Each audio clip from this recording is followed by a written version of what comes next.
रात्रि क्लास चल रहा था 17/7/1967। दूसरे पेज के मध्य आध में बात चल रही थी। बाबा बताना चाहते थे कि सन्मुख मुरली सुनने से क्या फायदा है और कागज पे पढ़ने से या कागज की मुरली सुनने से क्या फायदा है। क्योंकि बाप ने तो बता दिया, फर्स्ट क्लास है सन्मुख सुनना, सेकंड क्लास है टैप रिकॉर्डर से सुनना। क्योंकि टैप रिकॉर्डर भी एक्यूरेट सुनाता है, जैसा बोला है वैसा ही सुनावेगा। और तीसरा है कागज की मुरली में पढ़ना या कागज की मुरली से सुनना सुनाना। और थर्ड क्लास क्यों? क्योंकि बताया यहाँ बैठने से तुम बच्चों को बाप याद आता है। अब जब बाप याद आता है, बाप सामने है, विश्वास पक्का निश्चय बैठा हुआ है, तो बाप का वर्षा भी याद आता है। बाप का वर्षा है स्वर्ग, बेहद का बाप है ना, तो वर्षा भी बेहद का। लौकिक बाप से तो एक जन्म का वर्षा मिलता है, और ये बाप तो अनेक जन्मों का सुख का वर्षा देते हैं, वो भी पक्का सुख का वर्षा, इसमें दुख का नाम निशान नहीं।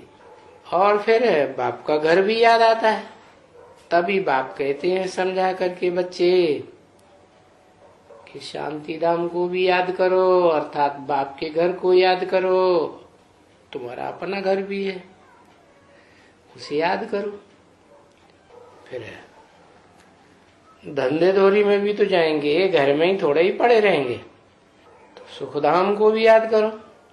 क्या धंधा दौरी? अपनी आत्मा के स्वरूप को याद करो। दूसरों को देखो तो भी आत्मिक स्वरूप में देखो, बस यही तुम्हारा धंधा है। स्वर्ग में और कोई धंधा नहीं।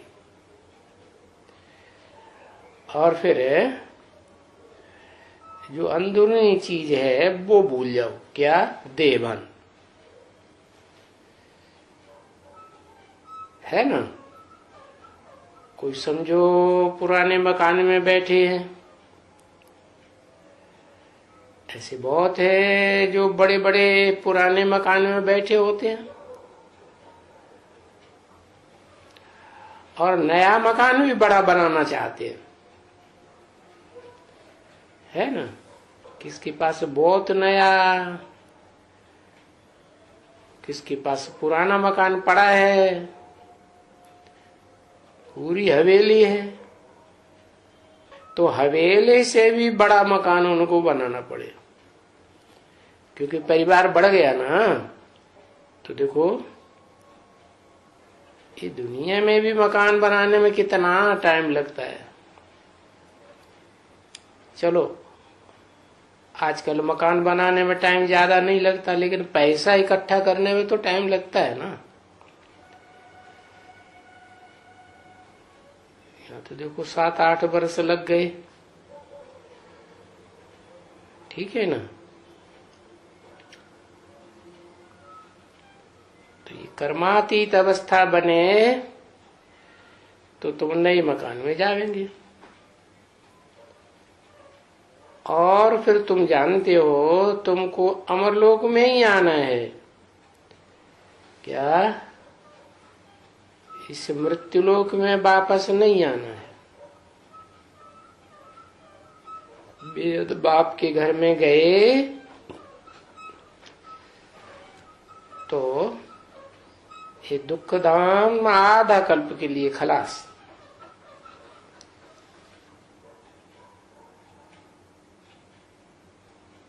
मान लो कोई आधा कल्प सुख धाम में नहीं रहता है, कम जन्म लेता है,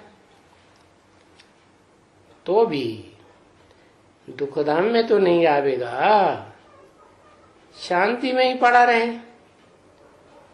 बाद में सुख धाम आ जाए। ये बात तो पक्की है कि इस मृत्युलोक में तो आना ही नहीं है। यहाँ तो मृत्यु का दुख भोगना पड़ता है। मरते समय कैसे कैसे घावड़े आते हैं। मौत से तो सभी डरते हैं। हाँ, ये है कि कोई कोई ब्राह्मण बीच में टाइम में छोड़ के चले जाते हैं, फेल हो जाते हैं, तो अगर आएंगे भी तो कोई सदाकाल के लिए थोड़े ही आएंगे,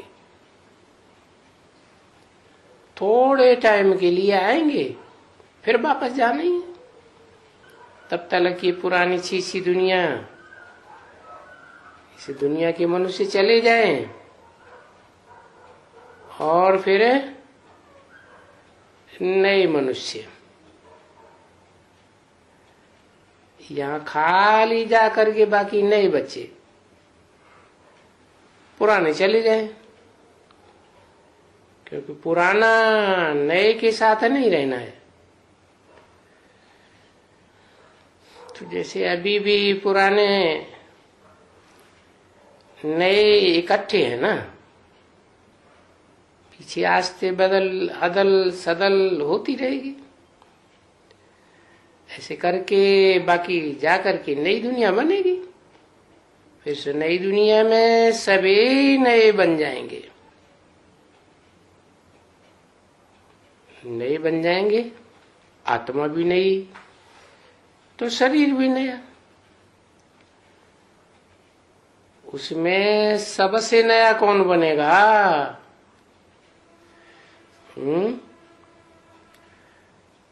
कोई तो होगा ना जो सबसे नया बनेगा।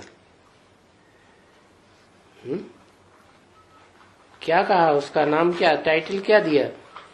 बाबा ने नाम दिया है, नाम दिया है new man of the world.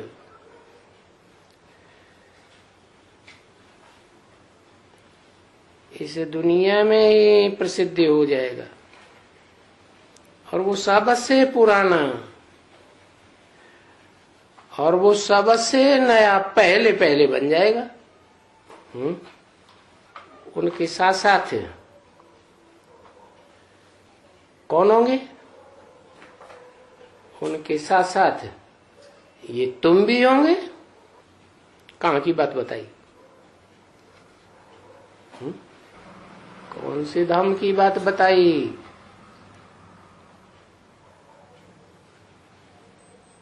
Baikunth की बात बताई है। बैकुंठ में विष्णु का राज्य होगा ना, कहते हैं कृष्ण का राज्य होगा, नारायण का राज्य, परंतु संगम युगी कृष्ण की बात है। सतयुग में जो नारायण बनेंगे वो तो बाद में नंबरवार बनेंगे, परंतु यहाँ पुरुषोत्तम संगम युग में जो पुरुषों में उत्तम बनते हैं वो तो सबसे नया मकान हो गया, नई दुनिया हो गई। और वो सबसे पुराना सो सबसे नया बन गया। क्या बन गया है? ऊंच ते ऊंच पदधारी बन गया, विष्णु पद।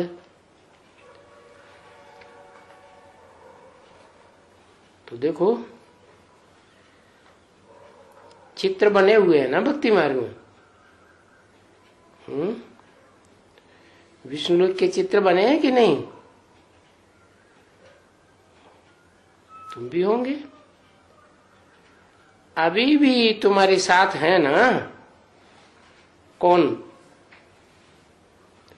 है?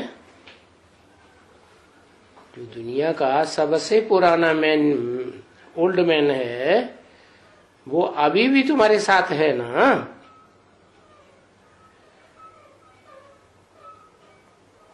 तो तुम्हारे बिगर तो क्या चलेगा है?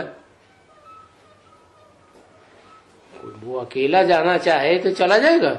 नहीं। तो ऐसे थोड़े ही है कृष्ण। तो प्रजा होगी नहीं। बाबा को वैकुंठ में कृष्ण ही याद आता है। अब वैकुंठ में कृष्ण की बात थोड़ा ही है, वो अपन को समझते हैं क्या कि सत्य के आदि में जो जन्म मिलेगा वो हमारा वैकुंठ में जन्म होगा। जो अंग्रेजों में गाया जाता है पैराडाइज, हेवनली पैराडाइज, मुसलमानों में गाया जाता है जन्नत। तो क्या मुसलमान और वो क्रिश्चियंस जो अपने धर्म के पक्के होते हैं उनको भी उसकी भनक लग जाती है क्या कि इसी दुनिया में वैकुंठ भी है, इसी दुनिया में वो स्थिति भी है जहां दुख का नाम निशान नहीं है, सारी दुनिया हाहाकार करेगी। उन्होंने तो अपने शास्त्रों में भी लिख दिया कयामत के समय खुदा के बंदे बड़े मौज में रहेंगे। तो क्या वो क्रिश्चियंस और वो मुसलमान जो अपने धर्म के पक्के हैं, कभी कन्वर्ट नहीं होते, उनको भी पता चलता है जो उनके शास्त्रों में लिखा हुआ है? हाँ, पता तो चलेगा ना। दुनिया तो एक ही है। बाप आकर के नरक की दुनिया के बीच तुमको स्वर्ग के सुख देते हैं, तो उसे स्वर्ग नहीं, स्वर्ग से भी ऊंचा ब्रह्मा कुमारी गीत गाते हैं ना, स्वर्ग से सुंदर संगम युग है।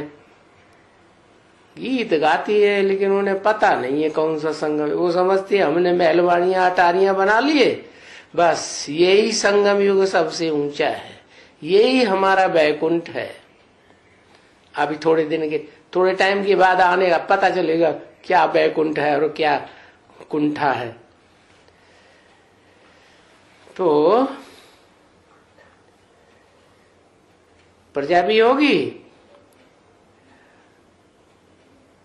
नहीं, प्रजा जरूर होगी।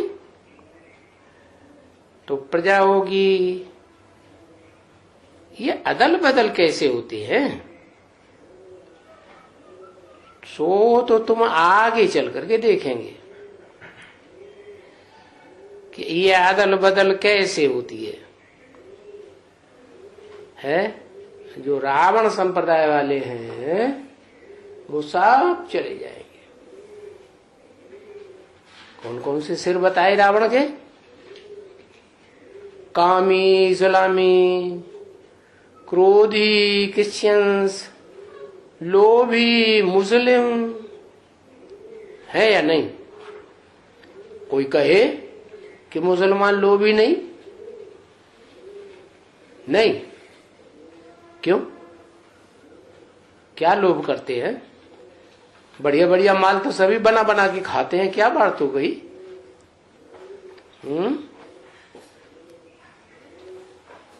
है, वो लूटपाट करते हैं, वो हिंसा करते हैं, हिंसा करके दुख दे करके भी वो अपने लोभ की पूर्ति करते हैं। तो ये तो अंधकार में आ गए, ऐसे फिर स्वर्ग में कैसे जा सकते? वैकुंठ की बात तो छोड़ो, बस कानों से सुनेंगे, अखबारों में पढ़ेंगे, रेडियो में सुनेंगे, टेलीविजन में देखेंगे कि हाँ ऐसी भी दुनिया, लेकिन जा नहीं सकते। क्यों? बता दिया, क्या बता दिया क्यों नहीं जा सकते है? बता दिया कि तुम ब्राह्मणों का संगठन ऐसा बन जाएगा जिसमें एक भी विकारी प्रवेश कर नहीं सकेगा। तो बताया कि रावण संप्रदाय सभी चले जाएंगे और राम संप्रदाय जरी फिर कैसे यहां आ जाती है वो फिर आगे चल करके देखना। अभी ब्रह्मा बाबा के थ्रू नहीं बताएंगे। अब देखना तो सबको है जरूर। क्या?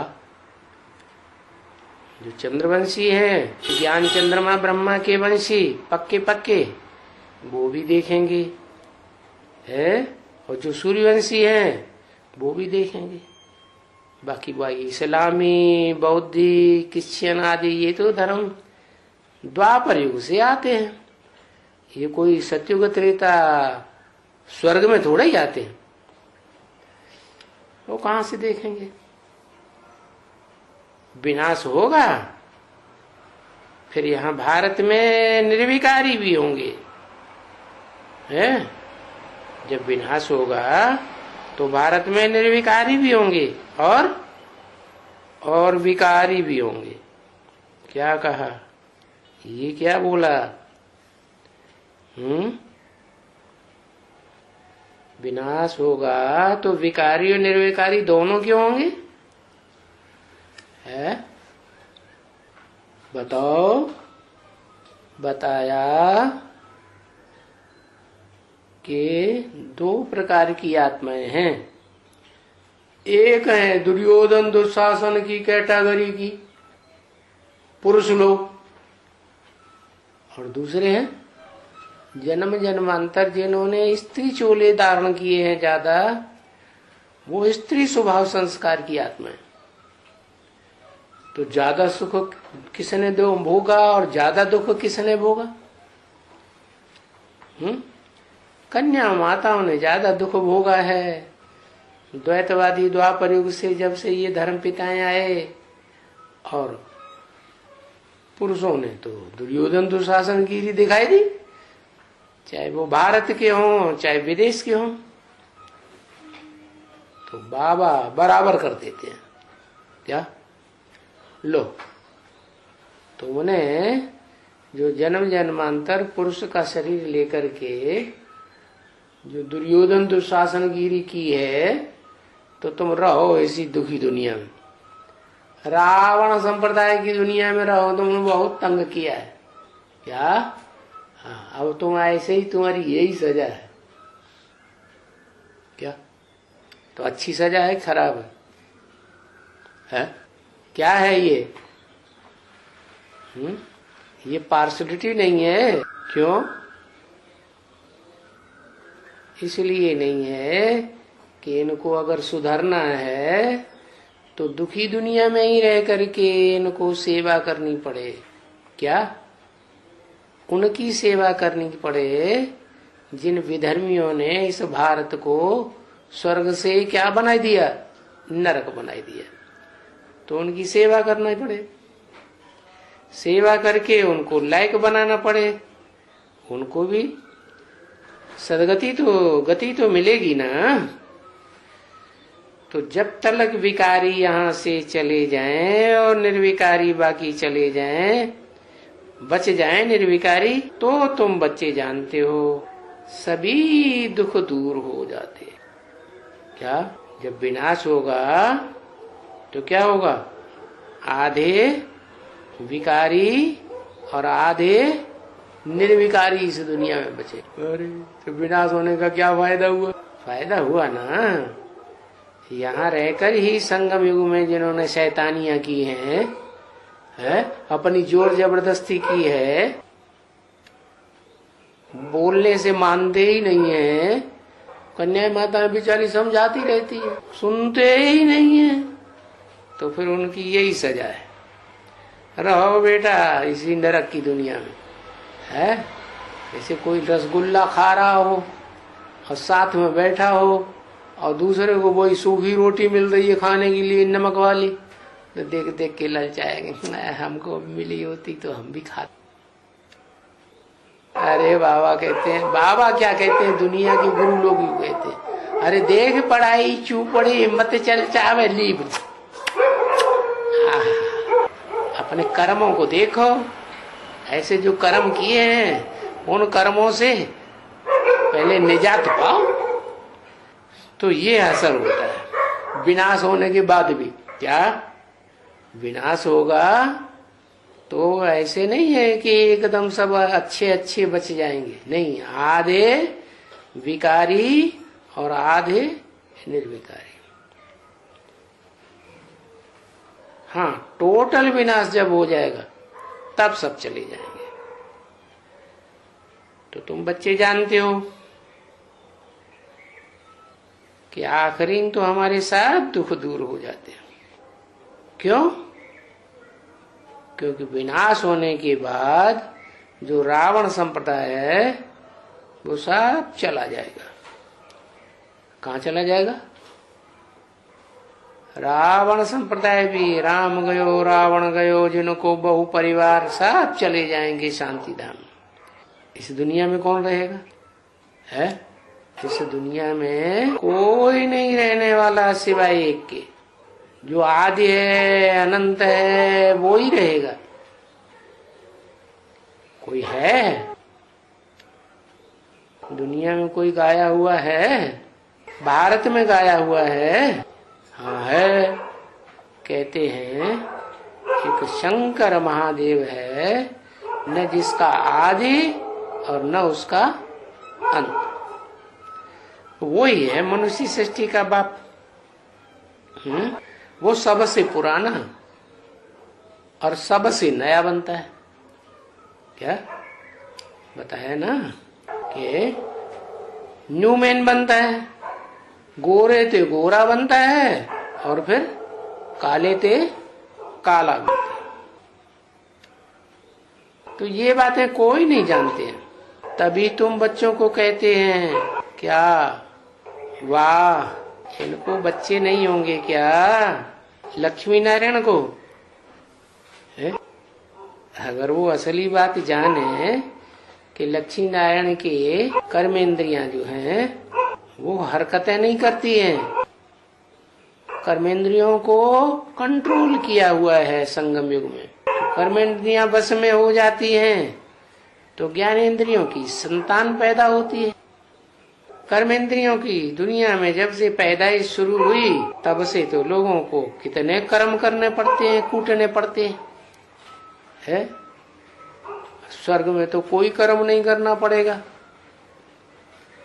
वहां तो सुख ही सुख, क्योंकि ज्ञान इंद्रियों से सुख मिलता है। ज्ञान से सुख और अज्ञान से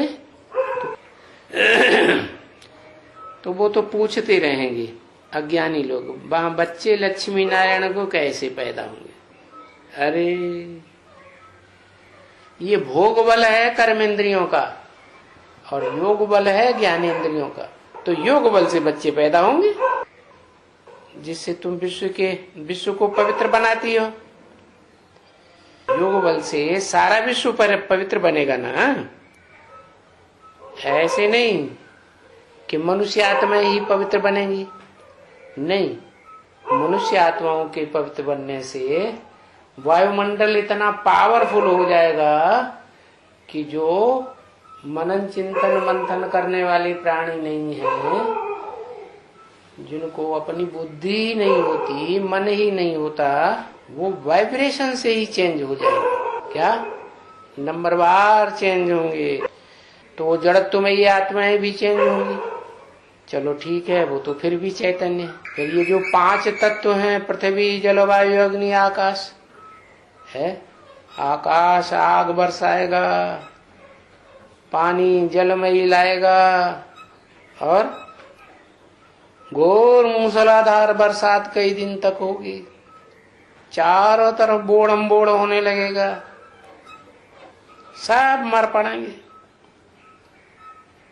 तो ऐसे 5 तत्व जो जड़ हैं, वो जड़त्व में तत्वों को कौन पावरफुल बनाएगा? क्योंकि जो एक आत्मा सबसे पुरानी है, ओल्डेस्ट और न्यूएस्ट इस दुनिया की, उसी में सभी आत्माओं को याद की स्थिति से लीन, जो कहते हैं संसार में लीन हो जाते हैं आत्मा परमात्मा। वो लीन होने की बात नहीं है, याद में तल्लीन होने की बात है। तो वो पावर एक को मिल जाती है। क्या? सभी के वाइब्रेशन, सभी के संकल्प विकल्प एक के संकल्प विकल्प में तिरोहित हो जाते हैं। तो कितनी पावर इकट्ठी हो जाती है एक के पास।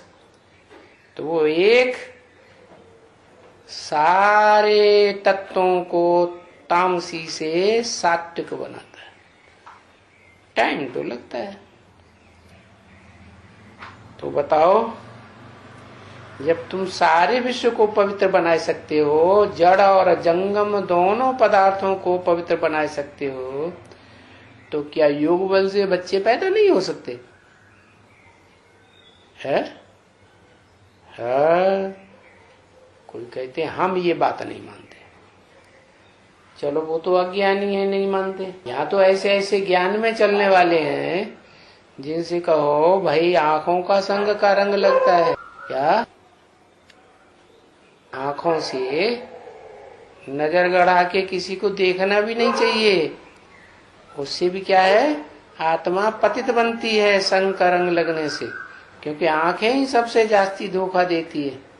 तो कहते हैं हम नहीं मानते इस बात को। माना वो इस बात को छोड़ने वाले नहीं। उन्हें कानों से सुनना भी है, उन्हें आंखों से देखना भी है, और मुंह से खूब बतियाना भी है। छोड़े ही नहीं, साफ मना कर देते हैं, बिल्कुल नहीं मानेंगे। ऐसा कोई सैंपल है क्या? है क्या? जो सबसे पहले यज्ञ में आती थी, आते ही इतनी निश्चय बुद्धि, इतनी ज्यादा विश्वास पक्का कि आते ही आते भरी सभा में बाबा के गले से लटक जाती थी। इतना प्यार दिखाती थी कि हमें देखो दुनिया की कोई परवाह नहीं, दुनिया कुछ भी कहती रहे, लोक लाज की परवाह ही नहीं, त्याग दिया। जैसे बड़ा ऊंचा पुरुषार्थ है। जैसे मीरा का हो गया भक्ति मार्ग में। मीरा तो जानती नहीं थी, सिर्फ साक्षात्कार किया था कृष्ण भगवान का, लेकिन कृष्ण तो भगवान होता ही नहीं, तो झूठा साक्षात्कार किया और झूठी बात बुद्धि में बैठी, तो कितना फिदा हो गई। सारा परिवार अलग हो गया, दुनिया वाले विरोधी हो गए, लेकिन किसी की परवाह नहीं की। लेकिन भक्ति मार्ग, अज्ञान का मार्ग, तो प्राप्ति तो कुछ भी नहीं हुई। ऐसे थोड़े कि स्वर्ग में चली गई, वैकुंठ के सुख हो गए, नहीं। इसी दुनिया में शरीर छोड़ करके कहीं दूसरी जगह जन्म लिया। तो देखो ये तो ज्ञान मार्ग है, यहाँ तो हर बात का जवाब है। अंधश्रद्धा अंधविश्वास की कोई बात नहीं है। तो तुम्हारा है ज्ञान के आधार पर योग बल, और ज्ञान तो ज्ञानेंद्रियों से ही मिलेगा ना। तो वहां बच्चे पैदा क्यों नहीं हो सकते है? देखो मोर का मिसाल दिया, क्या मिसाल दिया? मोरनी विकार नहीं भोगते विकारी इंद्रियों से, काम इंद्रियों से, और भोगेंगे भी कैसे? उनकी तो पूछ देखो कैसी लंबी है, वो कहां से विकार भोगेंगे? बताया कि मोरनी जो है जब वो डांस करता है ना, तो अपने पांव को देख करके रोता है, मेरी चाल कैसी खराब है। तो वो आथत देती है, कोई बात नहीं, तुम हर जन्म में पुरुष थोड़ा ही बनोगे, इस लास्ट जन्म में पुरुष बन गए, पांव को क्यों देखते हो? मैं सहयोग दूंगी ना, तुम्हारा पांव सुधर जाएगा। तो उसके आंसू पीती रहती है, क्या उसका दुख पीती है। तो बताया कि वो मोर का मिसाल देते, क्या कि वो विकार से बच्चे पैदा नहीं करता। मोर नहीं पैदा कर सकता तो क्या मनुष्य नहीं पैदा कर सकता है? कर सकता है। ऐसे ही पपीते का मिसाल, पपीते का मादा वृक्ष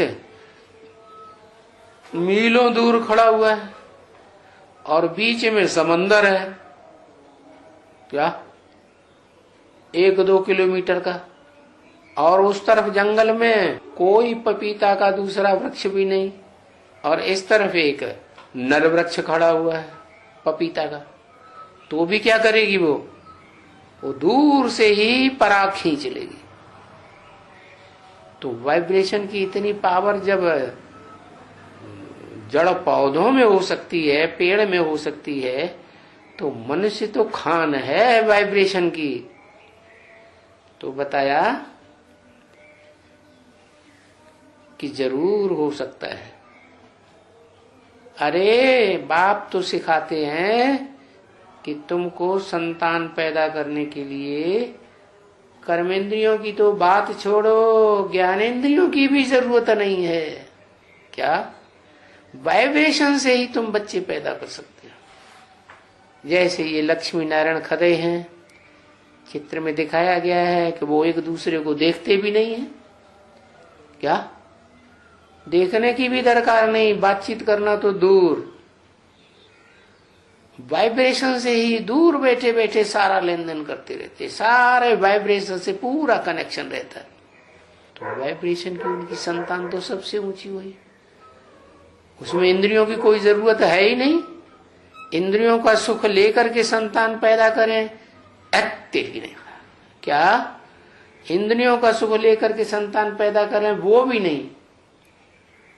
क्या? न ज्ञान इंद्रियों का न कर्म इंद्रियों का। कौन सा सुख? बस वाइब्रेशन के सुख से ही संतान पैदा हो जाती है, और वो सबसे ऊंची संतान। क्या? अव्वल नंबर नारायण सतयुग के। तो जरूर होना है, क्योंकि वहां तो रावण ही नहीं होगा।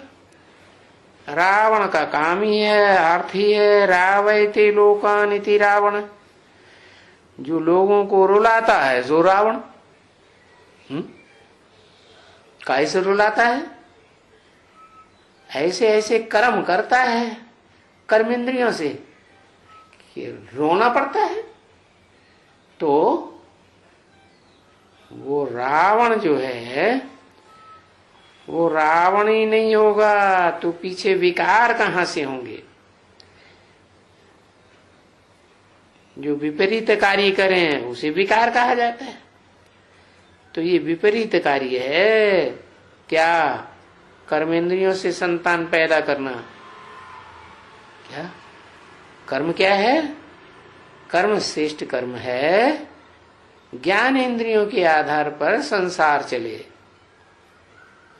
तो एकदम स्वर्ग में कोई विकार की बात नहीं।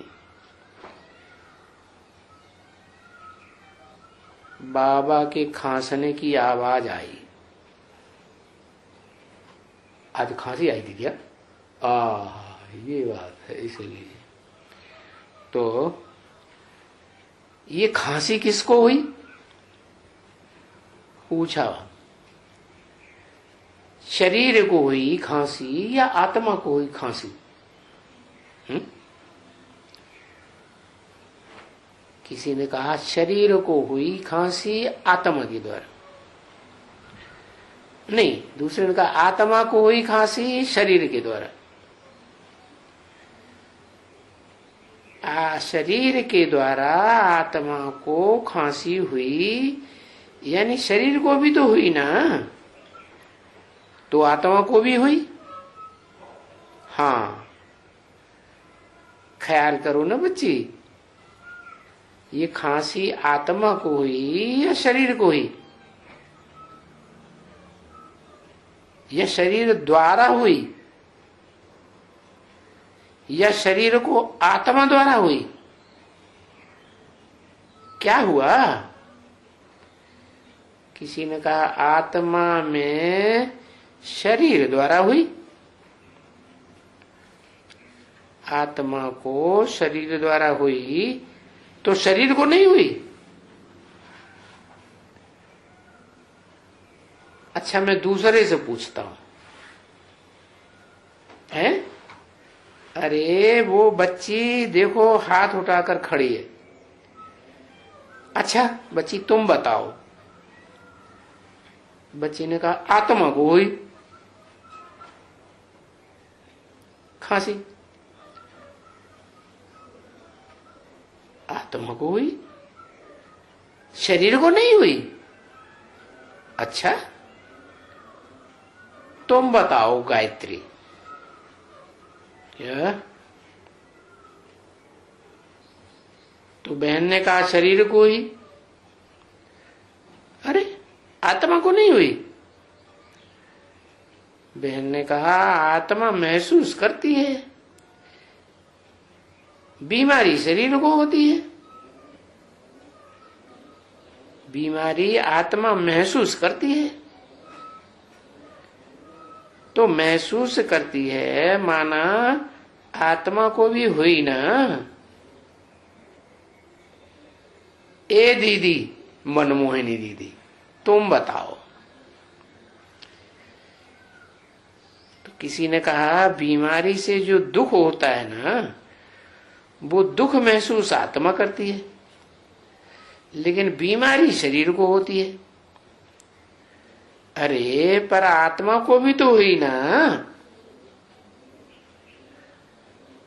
तभी तो महसूस करती है, माना हुई। तो किसी ने कुछ कहा, किसी को सुनाई नहीं पड़ा। नहीं। अच्छा, चंद्रमणि, बच्चों की चंद्रमणि दादी, तुम बताओ। बताओ तो चंद्रमणि ने कहा शरीर को हुई खांसी। अच्छा, शरीर को खांसी हुई, आत्मा को कुछ भी नहीं हुआ। तो बहन ने कहा उसकी महसूसता उसको हुई। तो महसूसता हुई माना नहीं हुई। तो बहन ने कहा महसूसता हुई माना क्या? अरे अच्छा, तुम दीदी क्या समझती हो? वो कहते हैं कि जीवात्मा यानी शरीर को भी हुई, आत्मा को भी हुई। एक बच्ची कहती है कि शरीर को हुई और आत्मा को महसूसता हुई। तो एक कहते हैं कि आत्मा को हुई शरीर के द्वारा। 1767 की वाणी का रात्रि क्लास 3रा पेज। तो दीदी ने कहा दोनों को हुई, दोनों को हुई यानी जीव आत्मा दोनों को हुई, आत्मा को भी हुई। अच्छा, हाँ, नंद किशोर और आनंद किशोर, तुम्हारा क्या विचार है? क्या?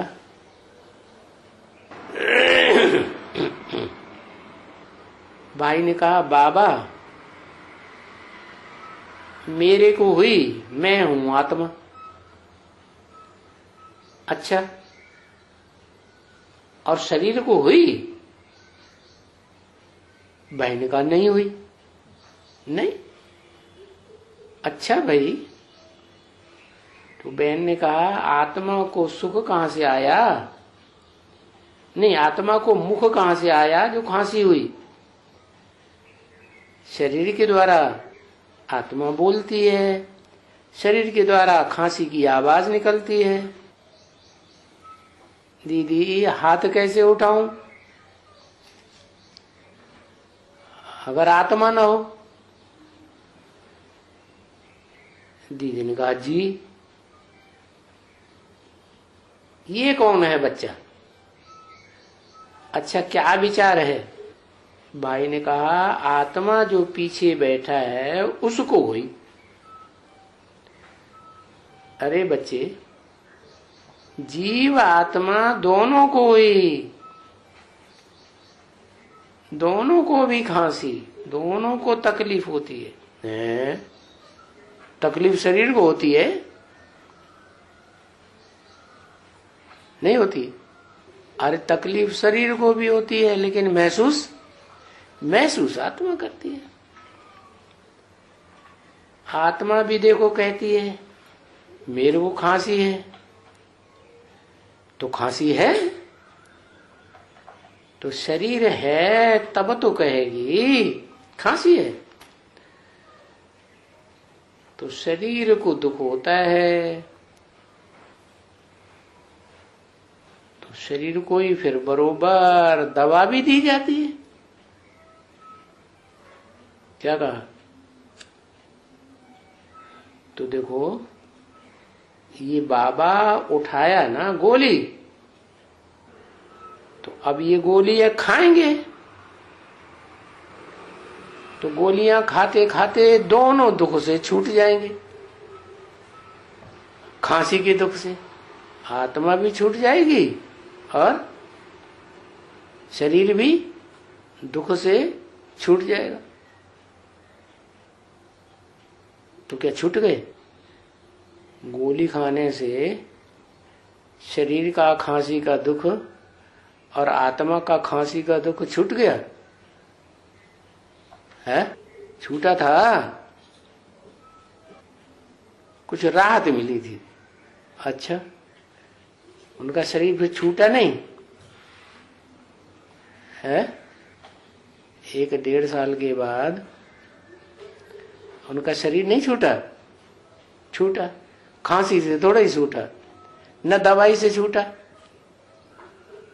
मतलब ये है कि अगर आत्मा का दुख दूर करना है, जन्म मरण बुढ़ापे का दुख दूर करना है, तो शरीर के द्वारा ही पुरुषार्थ करना पड़ेगा।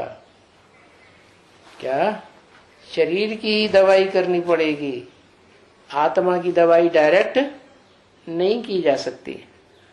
शरीर को ही गोलियों का संग लेना पड़े तो दादा पाएंगे, दवाई पाएंगे ना, और दुख से छूट जाएंगे। फिर आत्मा नहीं कहेगी कि मेरे को खांसी है। तो ये मिसाल इतना लंबा चौड़ा क्यों दिया है? क्या समझाने के लिए दिया है? यही समझाने के लिए मिसाल दिया कि जो आत्मा का दुख है वो दूर कैसे हो। आत्मा दुखी होती है ना, इसे नरक की दुनिया में है, कर्म इंद्रियों से विकर्म करते करते। तो जो दुखी हुई आत्मा है उसको सुखी बनाने के लिए शरीर की भी दवाई करनी पड़े। आत्मा को ज्ञान सुनाना और शरीर को क्या करना? शरीर को तपाना। क्या? कौन सी तपस्या? क्या तपस्या बताइए? अरे जैसे वो दुनियावी योगी लोग उल्टे खड़े हो जाते हैं शीर्षासन से, या हाथ पांव उल्टे सीधे करके आसन लगाते हैं, वो करें, उससे आत्मा का दुख दूर हो जाएगा? नहीं, तो शरीर स्वस्थ हो सकता है, बाकी आत्मा को थोड़े पर अंतर पड़ेगा। तो क्या करें? नाक से जो श्वास प्रश्वास खींचते हैं वो प्रैक्टिस करें। श्वास चढ़ाएं और रोक लें, फिर बहुत देर बाद जितनी प्रैक्टिस कर पाए उतनी छोड़ दें। ऐसे करेंगे तो हो जाएगा? नहीं। तो क्या करें शरीर से? हाँ, शरीर के द्वारा जो कर्म इंद्रियों से कर्म किए हैं वो दुखदाई कर्म किए हैं। तो अभी क्या करना है? कर्म इंद्रियों को बस में करना है। तो ये है दवाई, ये है तपस्या। तपस्या माने वो कोई शरीर की तपस्या नहीं, ये है आत्मा की तपस्या। क्या तपस्या? अपन को देह मत समझो, देह को भूल जाओ, ये आत्मा समझो, ज्योति बिंदु आत्मा। तो ज्योति बिंदु आत्मा समझेंगे तो सुख ले पाएंगे कर्मेंद्रियों का? नहीं ले पाए। तो ये तपस्या हो गई, आत्मा को तपाया जा रहा है। वो तो सुधारने के लिए जेल में डाल देते हैं, शरीर को जेल में डाल देते हैं। बाबा कहते हैं ऐसे यहाँ जेल में डालने की कोई बात नहीं है। क्या? ये आत्मा को एकाग्र करो। कहा? भ्रकुटी के मध्य में, माना अपने घर में कैद कर दो। आत्मा को कहाँ कैद कर दो? नजर बंद कर देते हैं ना घर में, बाहर नहीं निकलने देते, कहीं आने जाने नहीं देते, कुछ रसद खाना पानी अंदर आने नहीं लेंगे, नहीं देंगे, तो फिर वो तकलीफ होगी ना। जैसे कोई किले में रहती है सेना किसी राजा की, चारों तरफ से किसी दूसरे राजा ने किले को घेर लिया और महीनों घेरे रहा, घेरा डाल करके, न कुछ रसद आने देता है न जाने देता है, तो सब क्या करेंगे? भूख मरेंगे ना। तो ऐसे ही आत्मा को जो आदत पड़ी हुई है कर्मेंद्रियों के द्वारा सुख भोगने की, बाहर का सुख भोगती है ना कर्मेंद्रियों से, तो वो रसद बंद कर दी। क्या? अपने ही घर में बंद कर दिया, रसद बंद, अपने किले में बंद हो जाओ। ये भी भ्रकुटी एक किला हो गया ना आत्मा का। तो ये बेहद का पुरुषार्थ करो और ये कोई दूसरा न करे, अपने आप ही अपना जेल में डालने का दंड दो। क्या? कहा जेल में? है जो बिंदु रूप आत्मा है उसको भ्रकुटी के मध्य में कैद कर दो, भागने न पाए इधर उधर। क्या? नहीं तो आत्मा संकल्पों से भी भाग जाती है। अगर इधर उधर भागते रहे संकल्पों से तो कोई फायदा नहीं, फिर उसको योगी नहीं कहेंगे। अगर मन से भी आत्मा इधर उधर भागती है तो भोगी कहेंगे या योगी कहेंगे? है भोगी। तो भोगी है तो पाप कर्म बनेगा कि नहीं? वाइब्रेशन खराब करेगा या अच्छा बनाएगा? खराब वाइब्रेशन बनाएगा, तो दूसरों को भी तकलीफ होगी। तो ये बताया कि जब तक दवाई नहीं करेंगे तब तक बीमारी से नहीं छूटेंगे। वो है दुनियावी दवाई और ये है बेहद की दवाई, बेहद के बाप वैद्य के द्वारा। वैद्यनाथ है ना, उनकी यादगार भी है ना, वैद्यनाथ धाम। तो दुखों से छूट जाएंगे। तो दबा पाएंगे तो आत्मा भी दुख से छूट जाएगी और शरीर भी छूट जाएगा। फिर आत्मा कहेगी नहीं कि मेरे को खांसी है। तो ऐसे सिद्ध होता है कि जीव आत्मा दोनों को होती है खांसी। एक को प्रत्यक्ष दिखाई पड़ती है कि शरीर को खांसी हुई है, और दूसरे को देखने में नहीं आता है कि आत्मा को कैसे हुई, क्योंकि आत्मा ही नहीं देखने में आती है। आत्मा निराकार, शरीर साकार, लेकिन कनेक्शन तो है ना।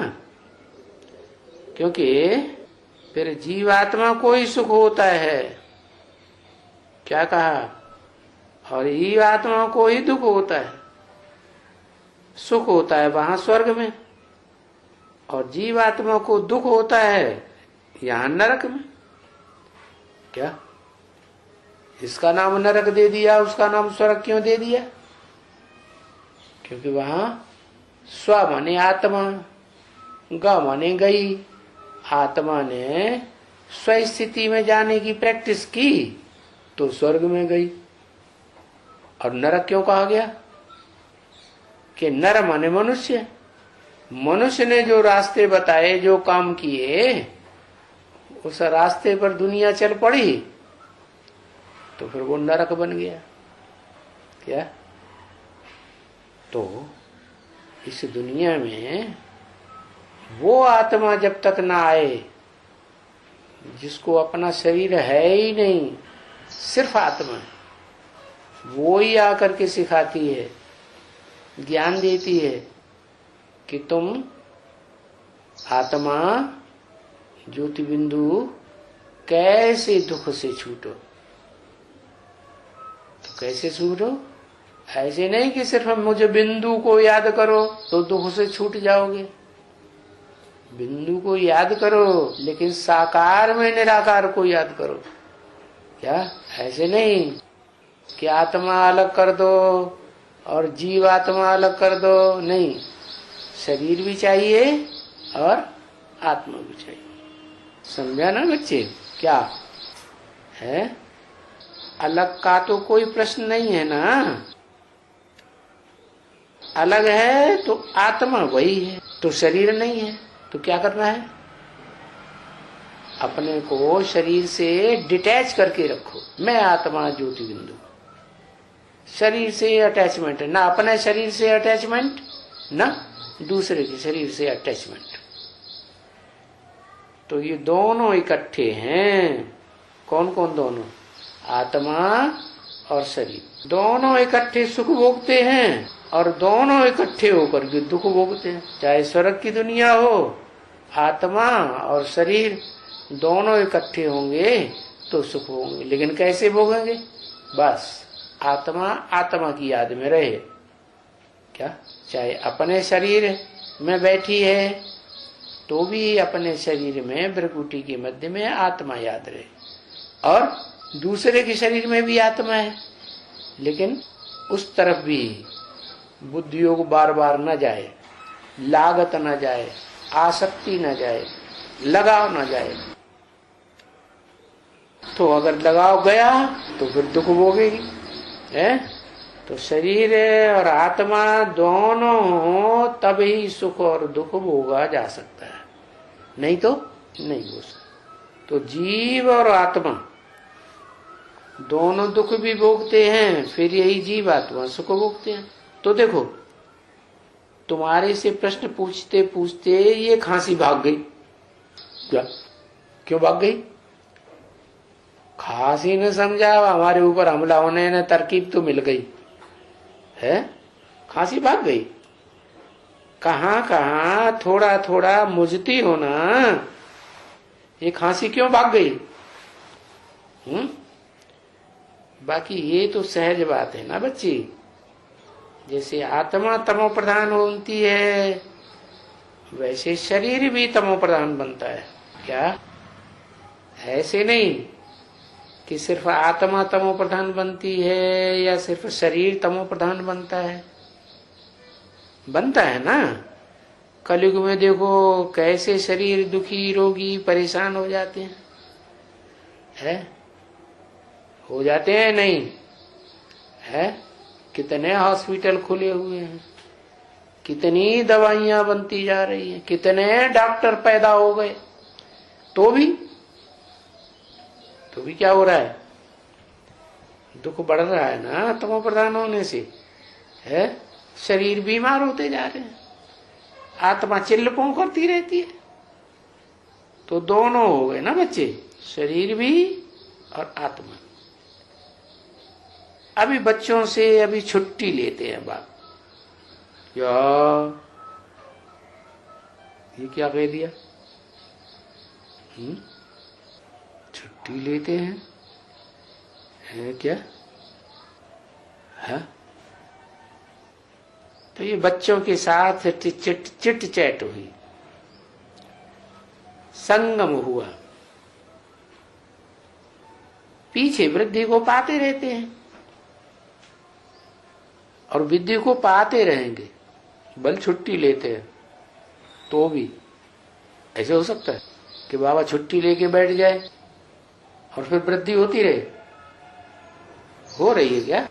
बेसिक में भी होती रही और एडवांस में भी।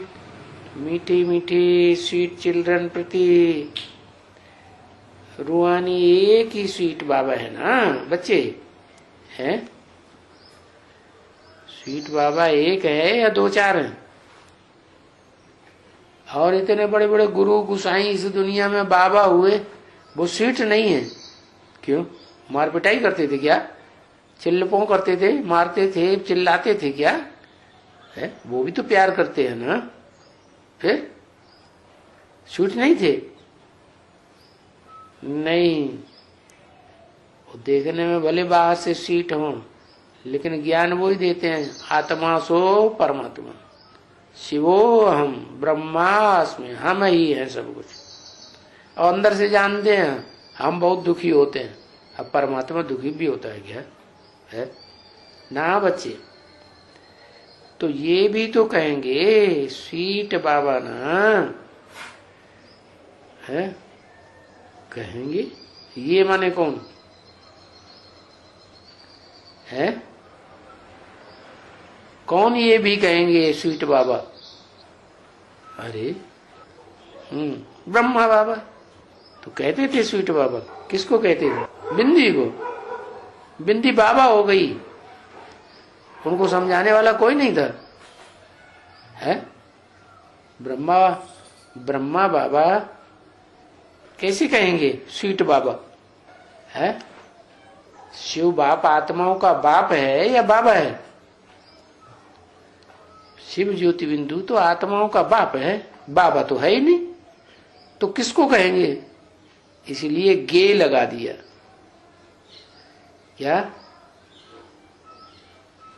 क्या लगा दिया? कहेंगे माने अभी नहीं, अभी